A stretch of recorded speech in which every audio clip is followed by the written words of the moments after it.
Graça e paz, igreja. Amém? Muito bom estarmos reunidos mais uma vez. O pessoal da mídia já colocou o tema da mensagem ali. Deixa eu só abrir aqui.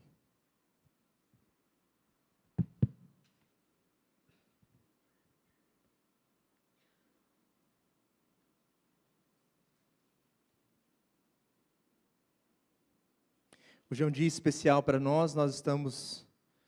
É um dia que nós nos reunimos para meditar no sacrifício da cruz. Nós vamos tomar a ceia logo mais.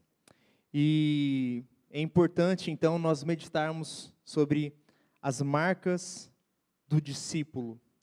Hoje eu quero destacar 3 marcas do verdadeiro discípulo de Cristo. E eu quero convidar os irmãos a abrir a Bíblia em João 13, verso 1 ao verso 17. É um texto bem conhecido.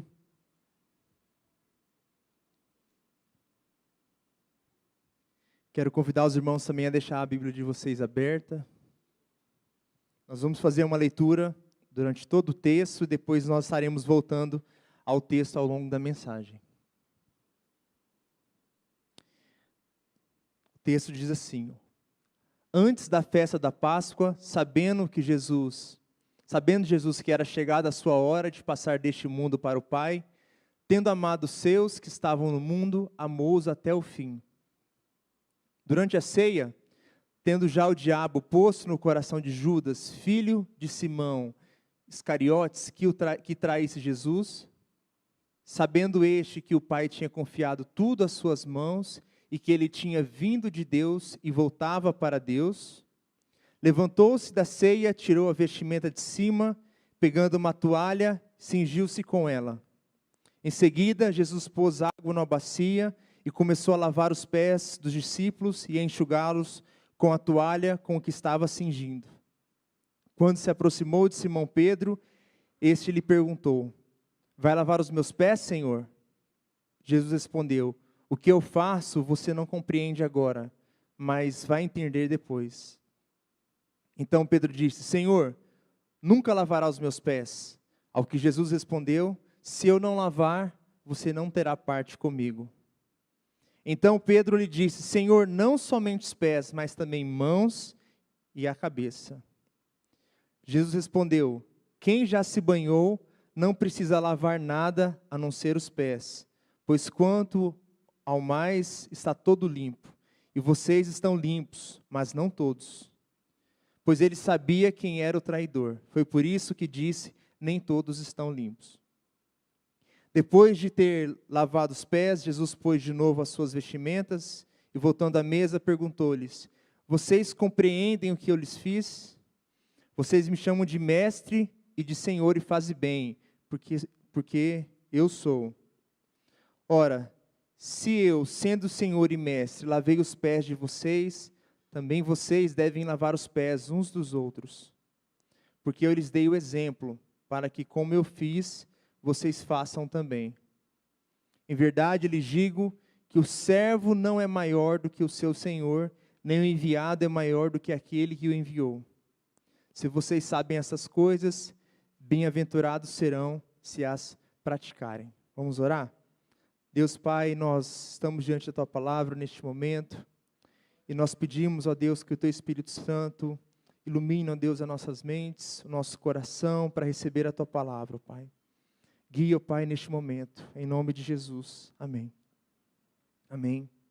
Esse texto de João é um texto bem conhecido, e eu quero falar hoje sobre as 3 marcas de um discípulo de Cristo, o discípulo que se achega à mesa do Senhor. A primeira marca que eu vou falar é: todo discípulo foi lavado por Cristo. Depois vamos falar sobre todo discípulo busca a santificação. E por fim, todo discípulo serve seu irmão com humildade.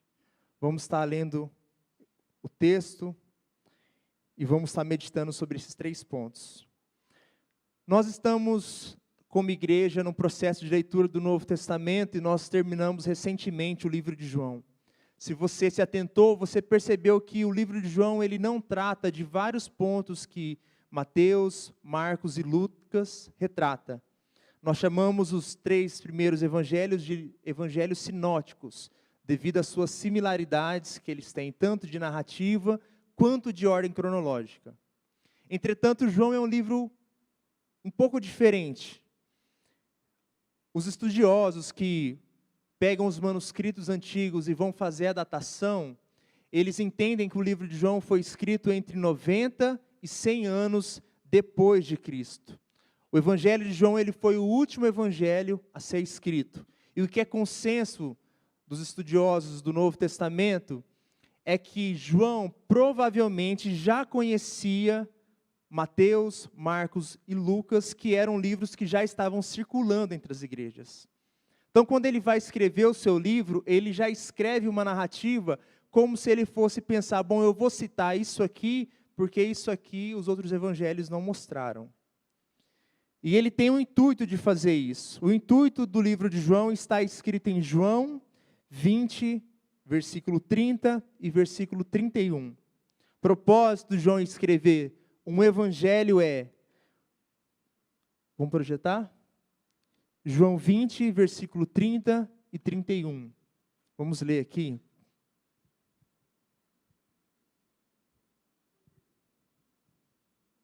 João 20, versículo 30. Na verdade, Jesus fez diante dos seus discípulos muitos outros sinais que não estão escritos neste livro. Estes, porém, foram registrados para que vocês creiam que Jesus é o Cristo, o Filho de Deus, e para que, crendo, tenham vida em seu nome. O próprio João ele deixa claro qual que é o propósito do seu livro. O livro foi escrito para que vocês creiam que Jesus Cristo é o Filho de Deus. Tanto que João, no começo, ele começa falando sobre a divindade de Cristo. João deixa isso muito marcado.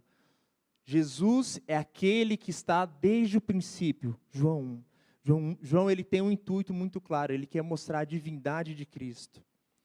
E além disso, boa parte dos relatos do livro de João narra os fatos que aconteceram em Judeia e Jerusalém, enquanto os outros evangelhos narram muitas partes que aconteceram na Galileia.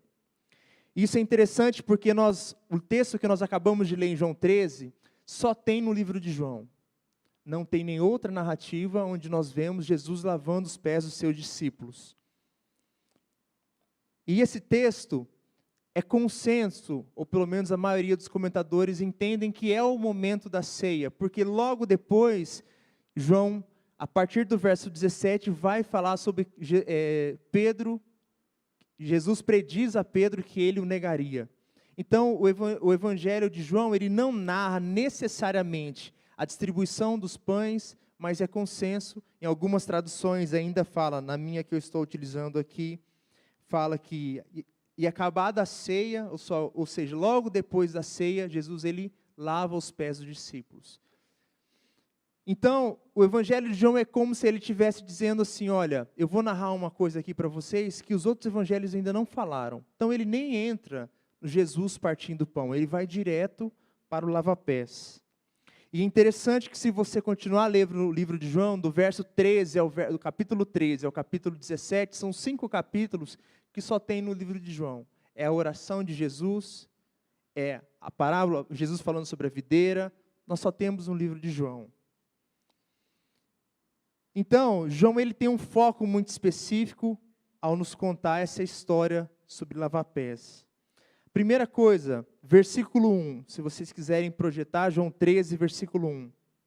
Ora, antes da festa da Páscoa, sabendo que Jesus, que já era chegada a sua hora de passar deste mundo para o Pai, como havia amado os seus que estavam no mundo, amou-os até o fim. Jesus ele tinha plena consciência dos últimos momentos que ele estava na terra, o tempo, e esse último momento ele decide estar com os seus discípulos. Boa parte do ministério de Cristo foi feito, ele falando à multidão. Agora Jesus, ele escolhe nas suas últimas horas estar com os seus discípulos. Ele se reúne com os seus discípulos e cada palavra é de extrema importância para nós entendermos os últimos dias de Jesus na terra. Jesus ele tinha plena consciência de quem ele era. Em João 12, o capítulo anterior, versículo 27 e 28, em um momento Jesus estava falando sobre a sua morte, ele diz: agora minha alma está angustiada. Acaso devorar ao Pai? Salva-me desta hora? Mas foi exatamente por esse motivo que eu vim. Pai, glorifica teu nome. Então uma voz falou do céu: eu já glorifiquei o meu nome e farei novamente em breve. É importante a gente ter consciência que o Jesus, o Filho de Deus, o Deus encarnado, ele se entrega. Ele em nenhum momento, ele é um mártir, que ele é pego pelos homens e de repente ele se vê numa cruz. Jesus ele tinha plena consciência que ele se entregaria, e quando ele se entrega, ele escolhe o momento que ele vai se entregar. Se você lê o livro de João, você vai dizer assim, João relata em alguns momentos que os homens tentavam pegar Jesus, e ele fala, ainda não era chegado a sua hora.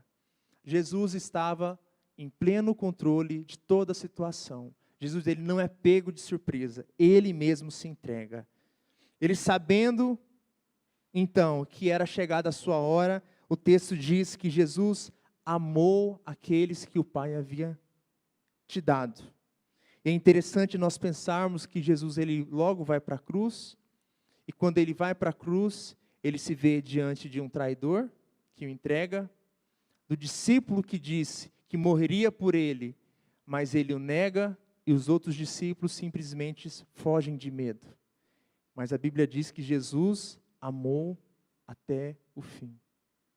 É esse o amor que Deus tem por nós. Jesus ele nos ama até o fim. E você sabe que por vezes nós agimos como discípulos. Nós fugimos, nós negamos e muitas vezes nós traímos. Mas a palavra de Deus nos diz que Jesus amou os seus discípulos até o fim. Isso é muito importante. E o versículo 2 diz: e acabada a ceia, tendo o diabo já posto no coração de Judas Iscariotes, que o filho o traísse. O livro de João ele faz questão desde o começo de deixar claro quem era Judas. É dito desde a primeira vez que Judas é chamado que Judas era o traidor. Judas era aquele que trairia Jesus. Isso é dito 8 vezes no Evangelho de João. Jesus ele tinha plena consciência de quem era Judas. Um comentador da Inglaterra desse texto, chamado J.C. Riley, ele fala uma coisa que mexeu comigo ao estar estudando esse texto. Ele fala assim: em todos os lugares litorâneos existem faróis para avisar. Vou mexer aqui, mexeu tudo agora. Deixa eu voltar aqui onde eu estava. Em todos os lugares litorâneos existem faróis para avisar os marinheiros sobre o perigo. Assim como Judas serve de alerta a todos os crentes. Ele mostra que alguém pode declarar que tem uma profunda experiência religiosa e, apesar disso, tornar-se um terrível hipócrita, demonstrando ao final que jamais se converteu. Judas estava a todo instante com Cristo e no final ele o traiu. E o comentador fala que, como um farol que mostra aonde está, aonde o barco tem que atracar, Judas se coloca diante desse texto para a gente como um farol, para que a gente se volte o nosso coração para Deus. Judas andou com Cristo. Ele viu tudo o que Cristo fez. E ainda assim, ele traiu Jesus. Versículo 3, continua dizendo: Jesus, sabendo que o Pai tinha depositado nas suas mãos todas as coisas e que havia saído de Deus e ia para Deus, levantou-se da ceia, tirou as vestes e, tomando uma toalha, cingiu-se. Depois, deitou água numa bacia e começou a lavar os pés dos discípulos e enxugá-los com uma toalha que estava cingido. Vamos tentar lembrar de uma outra passagem que também retrata essa ceia. Lucas 22. Diz que Jesus manda seus discípulos ir prepararem a ceia. Era costume, ao chegar numa casa, que o servo da casa limpasse os pés antes da refeição. Mas vamos se lembrar que quem prepara a ceia é os próprios discípulos. Quem está na sala é Jesus e seus discípulos. Tente viajar comigo, como diz o Bana. Vamos tentar imaginar essa cena. Eles chegam na sala e de repente eles preparam a ceia e eles sabem que eles tinham que lavar os pés. Aí, provavelmente, Pedro, olhando para João, assim, eu lavar o pé de João? Deixa quieto, né? Ninguém pegou a bacia, não sou eu que vou pegar. Estava ele se olhando. De repente, Jesus ele pega a bacia.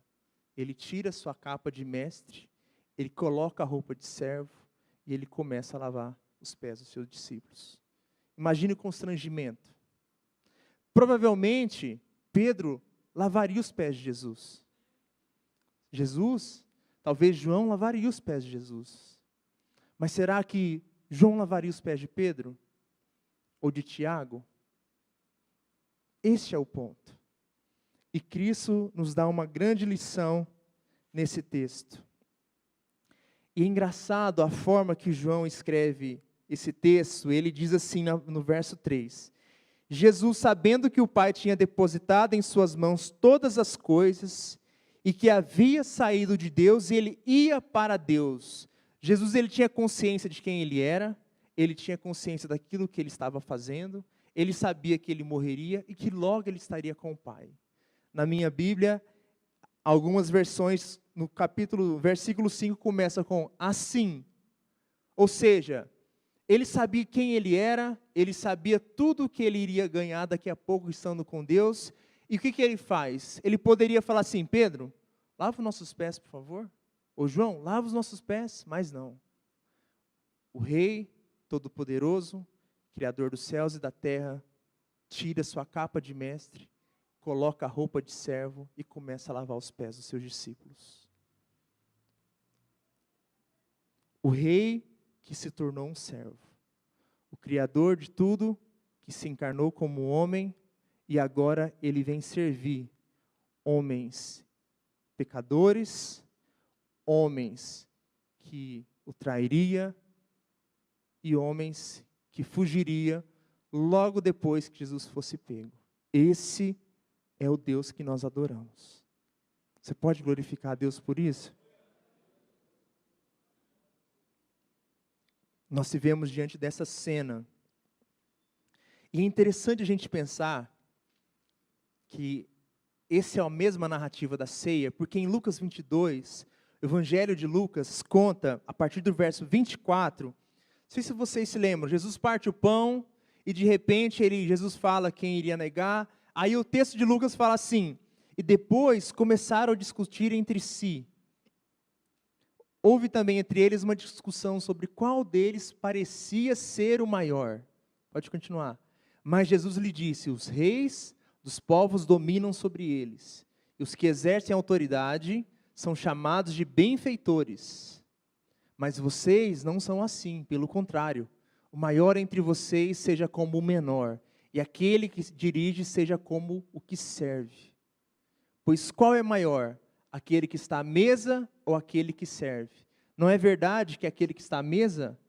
Pois no meio de vocês eu sou como quem serve. Agora imagina isso, essa discussão na mesa, eles estão discutindo quem é maior, quem é menor, de repente Jesus se levanta e ele pega a bacia para lavar os pés dos seus discípulos. Ele não só fala, mas ele se coloca na posição de servo. Esse é o Cristo. E aqui vem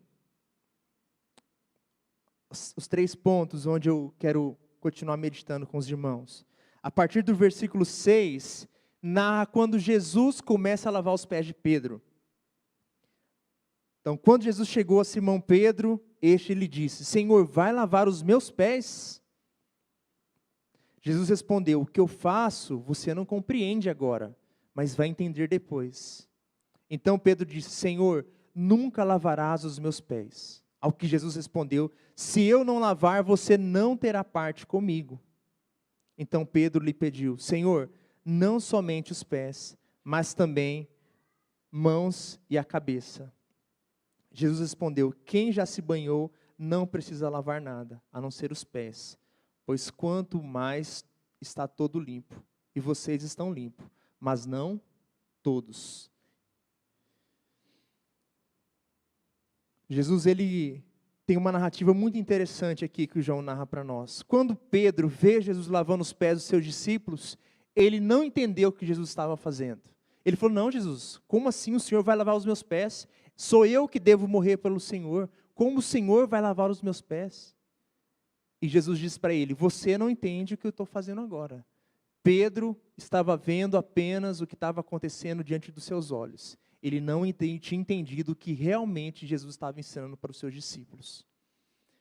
O Hernandes Dias Lopes, ele fala que a linguagem que Jesus está falando aqui é a mesma linguagem utilizada no capítulo 3, quando Jesus fala sobre o nascimento espiritual, ou o capítulo 4, quando ele está falando com a mulher samaritana, e ela vai falar sobre essa água espiritual, ou no capítulo 6, sobre o pão espiritual. O que Jesus está enfatizando aqui é sobre a lavagem espiritual. Ele não estava simplesmente falando sobre a lavagem dos pés dos seus discípulos. Jesus estava mostrando algo muito mais profundo a eles. Ele estava fazendo uma referência direta a todos aqueles que precisam ser lavados pelo seu próprio sangue. É isso que Jesus está ensinando para os seus discípulos naquele momento. E talvez você se pergunte: mas o que é ser lavado? O que significa ser lavado? E aqui, Jesus faz uma distinção entre lavar todo o corpo e lavar os pés. Lavar todo o corpo. Lavar todo o corpo tem a ver com a nossa salvação. Quando você não está em Cristo, nós somos condenados, nós somos sujos pelo pecado. Cristo nos lava por completo. O termo que nós utilizamos na declaração de fé da nossa igreja é regeneração. Regeneração é gerar novamente. Cristo, ele regenera o homem que estava morto em seus pecados e delitos. Cristo agora regenera, faz uma nova criação. E não somente ele regenera, no mesmo ato existe o que nós chamamos de justificação.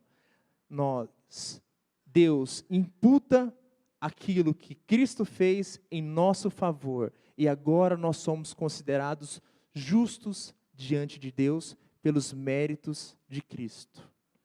Essa é uma das doutrinas mais importantes do cristianismo.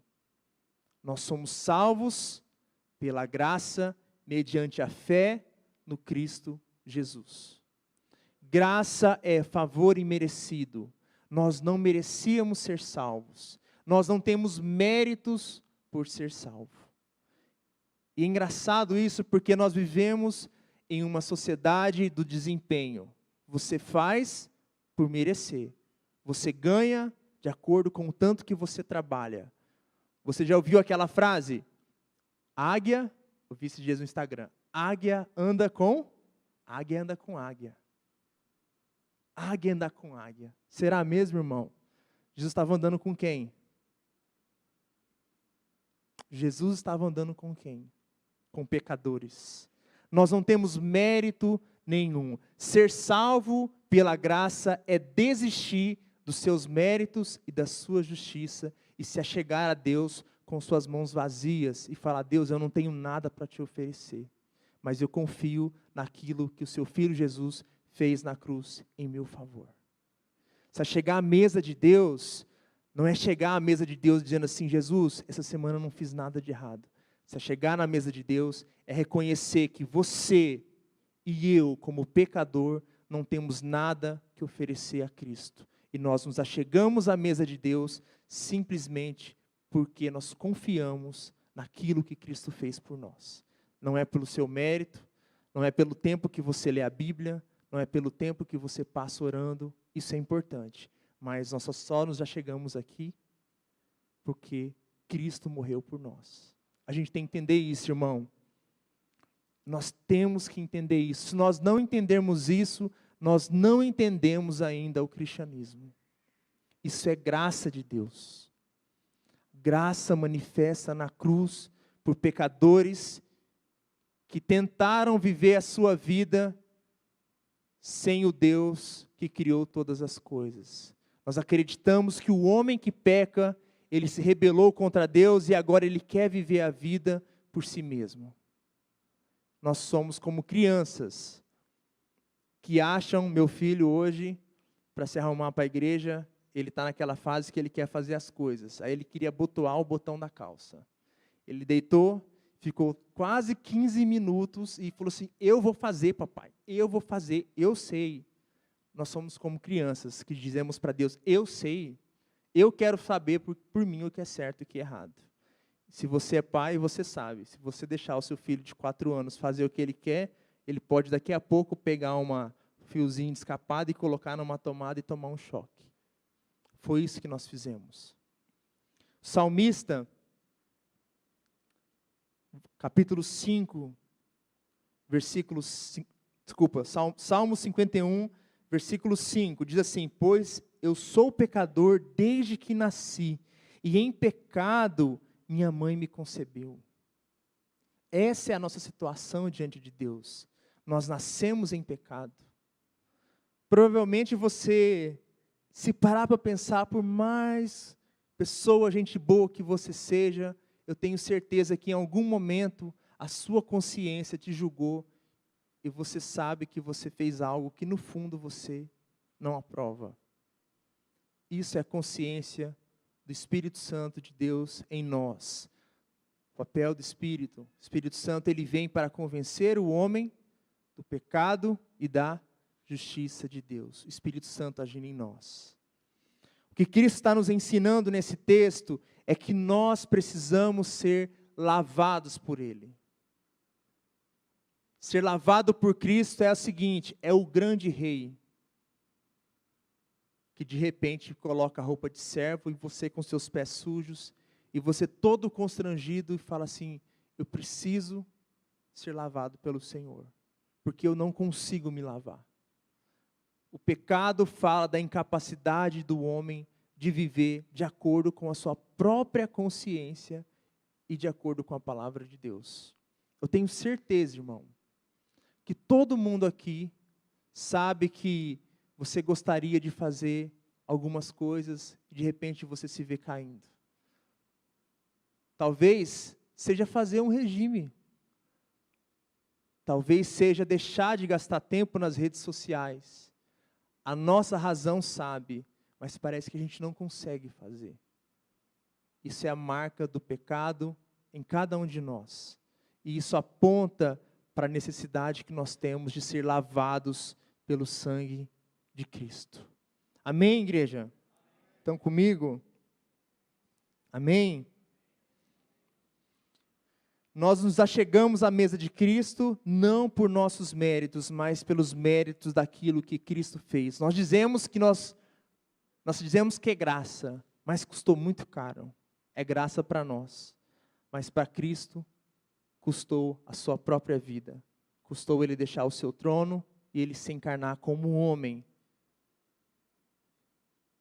Só que o texto não fala somente de se lavar totalmente.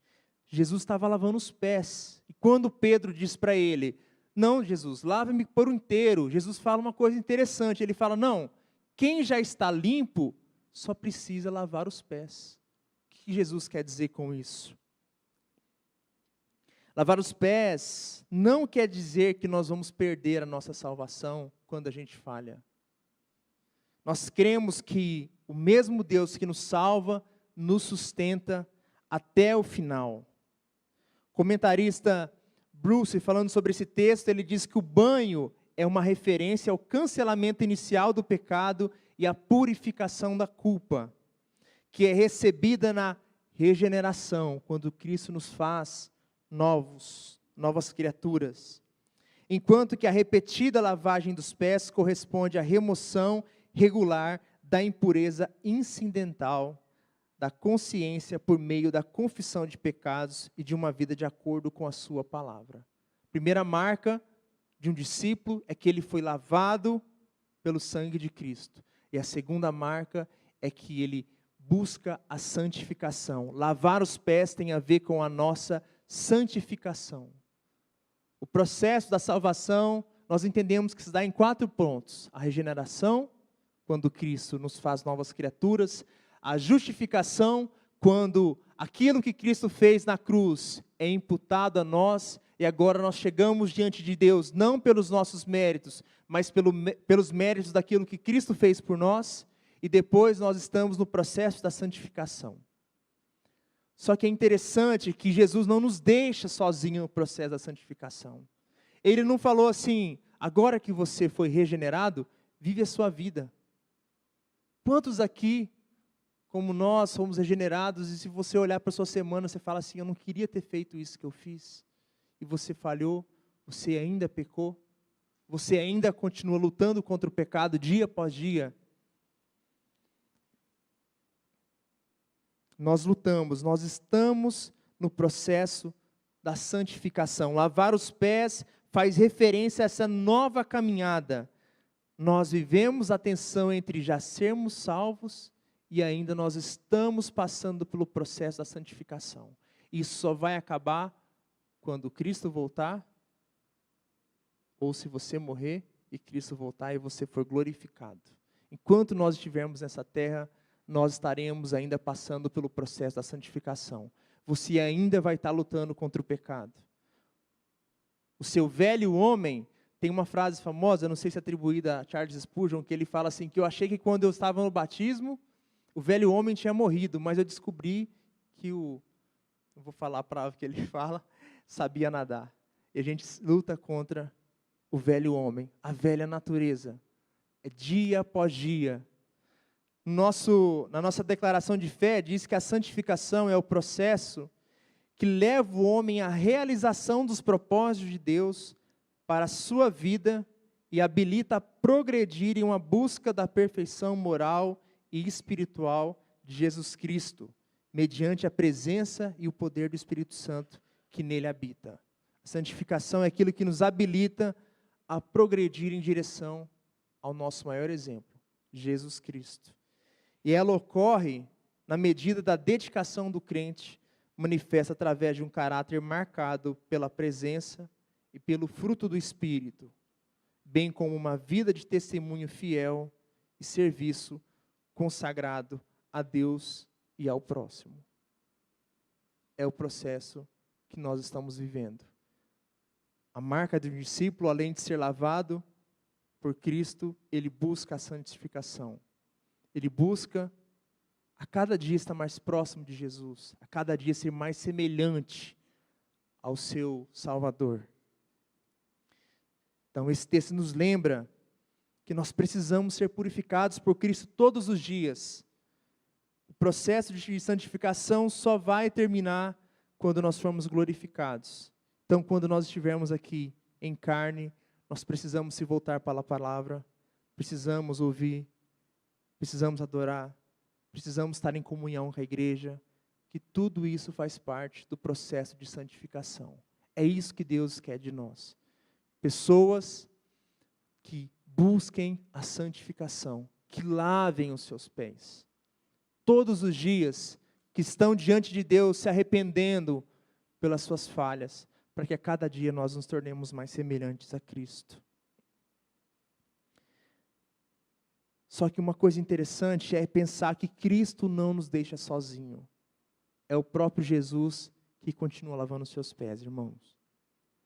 Jesus, ele não simplesmente te regenera e solta você e fala, agora você vai viver pela força do seu braço. Nós nos voltamos para Cristo, para que Cristo lave os nossos pés. E nós estamos constrangidos diante de Deus, diante do tão manifesto amor, que mesmo nós sabemos que nós falhamos mais uma vez, nós vamos a Cristo e falamos, Jesus, eu falhei, eu preciso que o Senhor lave os meus pés novamente, eu preciso da tua purificação.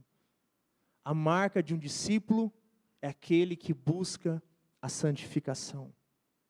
Cristo não nos deixa sozinho. Caminhando, depois, versículo 12, depois de lavar os pés deles, Jesus vestiu a capa novamente. Deixa eu ler nessa versão. Depois de ter lavado os pés, Jesus pôs de novo as suas vestimentas e voltando à mesa perguntou-lhes, vocês compreendem o que eu lhes fiz? Vocês me chamam de mestre e de senhor e fazem bem porque eu sou. Ora, se eu sendo senhor e mestre lavei os pés de vocês, também vocês devem lavar os pés uns dos outros. Porque eu lhes dei o exemplo, para que, como eu fiz, vocês façam também. Em verdade vos digo, que o servo não é maior do que o seu senhor, nem o enviado é maior do que aquele que o enviou. Se vocês sabem essas coisas, bem-aventurados serão se as praticarem. Uma marca do discípulo, além de ser lavado por Cristo, de buscar a santificação, ele busca servir ao seu próximo com humildade. Ele busca servir o seu próximo com humildade. O serviço, então, é uma marca de todo discípulo de Cristo. O chamado que eles tinham recebido incluiria necessariamente o serviço. Esses homens foram os homens que continuaram o ministério de Jesus. Eles morreram de maneira cruel. Eles se doaram para a igreja. Eles sabiam que o serviço estava no seu caminho. E eles serviram a Deus fielmente. Todo discípulo que é lavado, que busca santificação, necessariamente serve ao seu próximo. É importante a gente notar que o serviço está relacionado necessariamente com quem nós somos em Cristo. É impossível você pensar que você vai ser lavado, você vai ser santificado, e isso não vai te empurrar necessariamente para servir o seu irmão. Nós somos empurrados para servir o irmão, empurrados para servir na comunidade. As pessoas estão lá fora. Isso passa a ser parte de quem nós somos. Cristo, ele vem aqui e ele toma a forma de servo. Está na essência de Jesus. Filipenses 2, ele deixa sua glória e ele se encarna como homem e ele agora vem servir homens pecadores. Todo discípulo aprende a servir. E é engraçado que Jesus, ele serviu não somente aqueles que foram fiéis a ele. Ele serviu também Judas, que o trairia. Ele lavou os pés. E a gente tem que entender o porquê que nós servimos. Talvez, ao gastar tempo aqui, fazendo alguma coisa para a igreja, você pode ser ferido. Só que nós temos que nos lembrar que nós não servimos, em última instância, por reconhecimento, por algum benefício. Nós servimos porque Cristo serviu. Nós servimos ao nosso irmão porque o próprio Jesus serviu os seus discípulos. A gente tem que entender isso. Faz parte, irmãos. A nossa alegria precisa estar em Cristo e no serviço. Não necessariamente se aquilo que você faz vai dar o resultado que você esperava. Não necessariamente se aquilo que você faz, as pessoas vão olhar e falar assim, não gosto disso aqui não. Ô Valdinei, não gostei do vermelho. Não gostei do vermelho. Nós servimos porque o nosso Jesus serviu. É algo muito difícil, irmão. Quem já foi ou quem já sofreu alguma crítica injusta, ou quem já foi e tomou alguma apunhalada nas costas, às vezes numa pequena coisa, sabe o quanto é difícil continuar. Mas nós não continuamos por causa de pessoas, de A ou B. Nós continuamos por quem Cristo é. Nós continuamos porque Cristo continuou. Jesus, ele não foi lavar os pés de Pedro, aí de repente ele chegou em Judas e ele falou assim, não, você não. Ele não fez isso. Ele lavou os pés de Judas, mesmo sabendo que logo mais ele levantaria daquela ceia e iria entregar Jesus aos soldados. Tiago 2:18 nos lembra, mas alguém pode argumentar, uns têm fé, outros têm obras.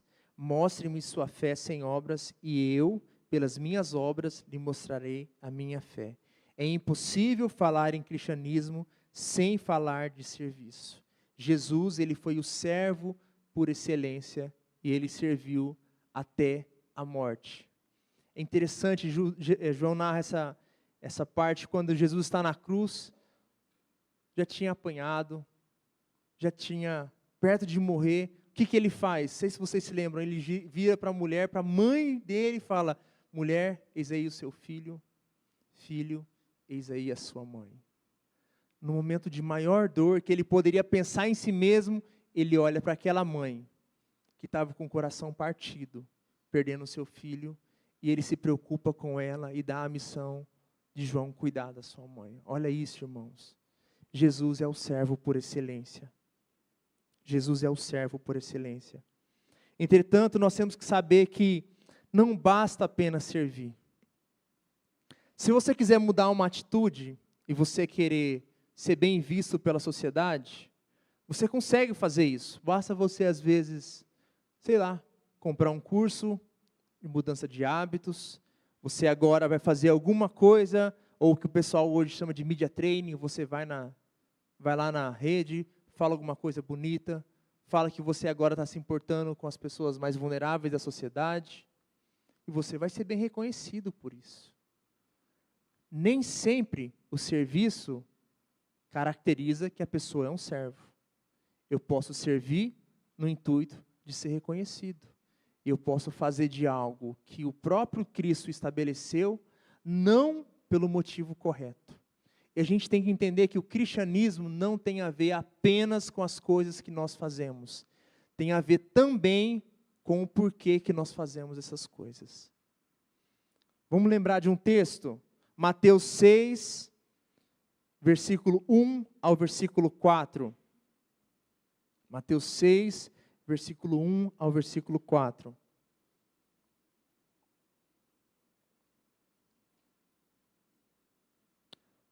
Evitem praticar as suas obras de justiça diante dos outros para serem vistos por eles, porque sendo assim, vocês já não terão nenhuma recompensa junto do Pai de vocês, que está nos céus.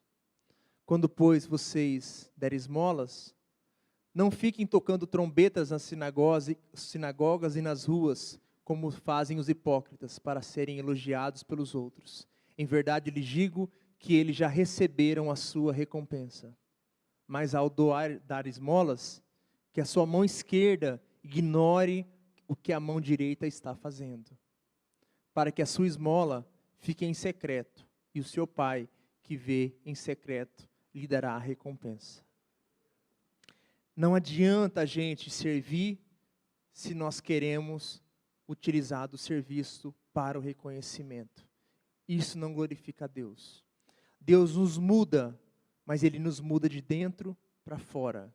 O serviço precisa ser necessariamente o transbordar de um coração grato, daquele que entendeu aquilo que Cristo fez, e você simplesmente se doa, não por alguma coisa, para receber qualquer coisa, alguns louros, para que as pessoas falem que você está todo dia na igreja, e agora você, olha como que esse irmão serve. Não. O nosso intuito é saber que Cristo reconheça aquilo que nós fazemos, e nós fazemos porque nós fomos constrangidos por aquilo que Cristo fez. O culto a Deus, ele é um culto em resposta àquilo que Deus revelou para nós. Nós adoramos por aquilo que Deus revelou para nós. Ele se manifestou em graça, Ele se manifestou em amor, e agora nós vamos até Deus e nós cultuamos a Ele por aquilo que Ele fez. O Evangelho de Deus é Cristo indo ao homem, é Cristo resgatando o homem, e agora nós respondemos aquilo que Cristo fez. Amém, irmãos? É preciso servir com o coração correto, é considerar o outro superior, mais importante que nós. As obras que nós fazemos precisam ser um reflexo da transformação interna. E olha como que esse texto é pesado, duro. Filipenses 2, versículo 2 e 3. Filipenses 2, versículo 2 e 3. Então complete a minha alegria, tendo o mesmo modo de pensar, tendo o mesmo amor e sendo unidos de alma e mente. Não façam nada por interesse pessoal ou por vaidade, mas por humildade, cada um considerando os outros superiores a si mesmo. O nosso serviço é porque nós entendemos o valor da pessoa que nós estamos servindo. O nosso serviço é porque nós entendemos o valor da pessoa que nós estamos servindo. Nós estamos servindo um ser humano que é imagem e semelhança do nosso Criador. Não é simplesmente servir, é servir considerando o próximo superior a nós mesmos. Muito dura essa palavra, irmãos. É muito difícil fazer isso. É muito fácil a gente considerar, às vezes, alguém da liderança superior a nós. É muito fácil a gente querer se associar com pessoas que estão em cargos notáveis. Mas, às vezes, é difícil para a gente se associar com quem não tem nada para nos oferecer. Cristo se associou com pessoas que não tinham nada para lhe oferecer. E Ele é o exemplo para nós. Ele é o nosso exemplo. A gente tem que tomar muito cuidado com o que muitas vezes a gente acaba consumindo em rede social. Porque às vezes você começa a consumir esse tipo de coisa. Águia anda com águia. Aí você olha para o irmãozinho do seu lado e fala assim, por que eu vou andar com esse Pedro? Por que eu vou andar com esse Tavinho? O que esse menino tem para me oferecer? Estão entendendo, irmão? Nós somos convidados a andar, a servir o nosso próximo, considerando o nosso irmão superior a nós mesmos. Graças a Deus que Cristo nos capacita para isso, porque se fosse por nós mesmos, nós jamais conseguiríamos. Entretanto, a gente tem que entender que lavar os pés, que Cristo fala, não é simplesmente um serviço. Tem algo que só eu e você podemos fazer pelos nossos irmãos.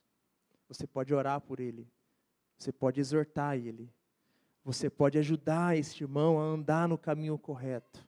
Isso quem pode fazer é somente quem é regenerado por Cristo. Alguém que não foi lavado e remido por Cristo não pode ajudar você a te fortalecer nos caminhos de Deus. É nossa incumbência ajudar uns aos outros.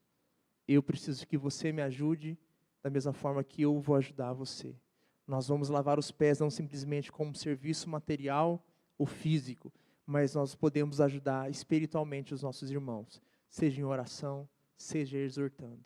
É isso que Cristo fez. Ele não simplesmente lavou os pés dos seus discípulos, ele estava ensinando algo muito mais profundo para eles. E a gente tem que entender isso. Cristo termina sua fala no versículo 17 dizendo que, sabendo essas coisas, felizes seremos se nós praticarmos. O Hernani Dias Lopes, comentando esse texto, eu já estou terminando, ele fala assim, ser feliz segundo o mundo é estar acima dos outros. Ser feliz, segundo o mundo, é estar acima dos outros. Talvez alcançar um cargo maior na sociedade, no seu trabalho. Entretanto, ele continua, ser feliz segundo o mundo é ser servido por todos. Quantas pessoas podem me servir? Essa é a felicidade do mundo. Ser feliz no reino de Deus é rebaixar-se para servir os mais fracos. A grandeza no reino de Deus não é medida por quantas pessoas nos servem, mas a quantas pessoas nós servimos. O maior é aquele que serve. A felicidade não é um fim em si mesma, mas um subproduto de uma vida que vivemos dentro da vontade de Deus. O mundo pensa que a felicidade é resultado dos outros nos servirem, mas a real felicidade é servirmos os outros em nome de Jesus. O mundo pergunta, quantas pessoas servem você? Mas Jesus pergunta, a quantas pessoas você está servindo? No reino de Deus, o maior é o servo de todos. Amém? A mesa que nós vamos chegar agora é a mesa dos discípulos. É a mesa daqueles que foram lavados por Cristo, que buscam a santificação e que buscam servir os seus irmãos. Nós não nos achegamos à mesa pelos nossos méritos, pelos nossos atos de justiça, nós nos achegamos à mesa de Cristo por aquilo que Cristo fez, simplesmente por isso. Mas não basta vir à mesa e não ir ao próximo. Nós somos convidados a ir à mesa, nós participamos daquilo que Cristo fez, mas Jesus, ele termina o texto dizendo: vocês viram o que eu fiz? Eu, sendo o Senhor, dei o exemplo. Agora vocês vão lá e façam o mesmo. Amém, igreja? Vamos se levantar, vamos orar neste momento. Tentem lembrar disso. Marcas de um discípulo. Todo discípulo, ele foi lavado por Cristo, ele busca a santificação e ele serve ao seu próximo com humildade. Amém? Deus e Pai, nós estamos diante da Tua palavra, ó Deus. Nós reconhecemos, ó Deus, a Sua grandeza, reconhecemos, ó Deus, aquilo que Cristo fez por nós, ó Deus. E agora, Pai, nós nos achegamos de mãos vazias, ó Deus. Nós não temos nada a lhe oferecer, ó Pai, a não ser confiar no sangue de Cristo que foi derramado em nosso favor, ó Deus. E nós pedimos, ó Deus, que o Teu sangue nos lave, ó Pai. Nos purifique, ó Deus, de todo o pecado, de toda impureza, ó Deus. Nós precisamos do Senhor, ó Deus. Nós precisamos do Senhor para ser salvo, para ser santificado e para servir ao nosso irmão, ó Deus. Pai, restaura as forças, ó Deus, daqueles que estão cansados. Restaura, ó Deus, e aviva, ó Deus, o coração daqueles que estão frios, ó Deus. E nos dê, ó Pai, uma igreja que serve ao próximo, uma igreja, ó Deus, que ama, ó Deus, servir ao seu irmão, entendendo, ó Pai, que isso não é porque o líder falou, porque o pastor falou, ó Deus, mas nós fazemos isso somente porque por causa daquilo que o Senhor fez, ó Deus. O Senhor foi o servo por excelência, o rei que se tornou servo, ó Deus. E o Senhor nos convida, ó Pai, neste momento, a servir ao próximo, ó Deus. Como um reflexo, ó Deus, daquilo que o Senhor já fez em nós, ó Deus. Nos dê um coração correto, ó Deus. Um coração, ó Deus, com o intuito de servir ao próximo com amor, ó Deus, com humildade, não querendo buscar qualquer coisa, ó Deus, simplesmente por causa daquilo que o Senhor Jesus fez, ó Deus. Nos ajude, ó Deus, em nome de Jesus. Amém, Pai.